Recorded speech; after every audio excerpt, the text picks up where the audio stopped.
ನೀವು ಕಟೀಲು ದುರ್ಗಾ ಪರಮೇಶ್ವರಿ ದೇವಸ್ಥಾನಕ್ಕೆ ಬಂದಿರಬಹುದು, ಆದರೆ ಅದರ ಮೂಲ ಸ್ಥಾನ ಆದಿ ಕಟೀಲು ಬಗ್ಗೆ ಕೇಳಿದ್ದೀರಾ?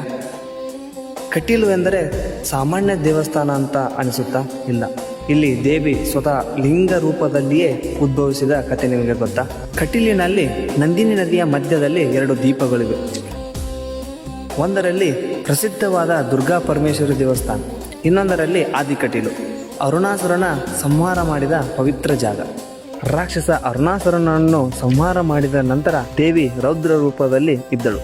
ಆಗ ದೇವತೆಗಳು ಹಾಗೂ ಜಾಬಾಲಿ ಮಹರ್ಷಿಗಳು ದೇವಲೋಕದ ಕಲ್ಪವೃಕ್ಷದಿಂದ ತಂದ ಎಳ್ನೀರಿನಿಂದ ಅಭಿಷೇಕ ಮಾಡಿ ಮಲ್ಲಿಕಾಹಾರವನ್ನು ಅರ್ಪಿಸಿ ಶಾಂತ ರೂಪಕ್ಕೆ ಪ್ರಾರ್ಥಿಸಿದರು. ಆಮೇಲೆ ದೇವಿ ನಂದಿನಿ ನದಿಯ ಮಧ್ಯದ ಪುಟ್ಟ ದ್ವೀಪದಲ್ಲಿ ಲಿಂಗದ ಸ್ವರೂಪದಲ್ಲಿ ದುರ್ಗಾ ಪರಮೇಶ್ವರಿ ಎಂಬ ಹೆಸರಿನಲ್ಲಿ ಪ್ರತ್ಯಕ್ಷರಾದಳು.